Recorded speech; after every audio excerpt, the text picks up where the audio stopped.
Overtime rules are strict, and paying them correctly is critical. Adjusting overtime rates in ADP ensures you're always compliant with state and federal laws. Welcome back to Guide with Samuel. Here's the simple way it's managed. ADP automatically calculates overtime based on the rules you've configured for an employee's work state and pay type, e.g., non-exempt.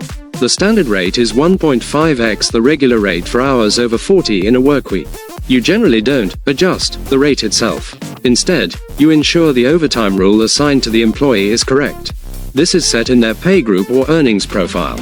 You can configure different rules for different types of overtime, e.g., double time for holidays.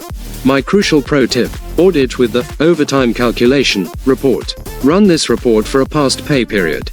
It shows you exactly how ADP calculated the regular rate, including bonuses, if applicable, and the resulting overtime premium. This is your best check for complex situations. With the right setup, ADP handles the heavy lifting of compliance for you. Are overtime calculations something you check manually, or do you fully trust the system?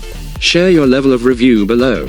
If guides that help you stay compliant give you confidence, subscribe for more. Thanks for watching. I'm Samuel, and I'll see you soon.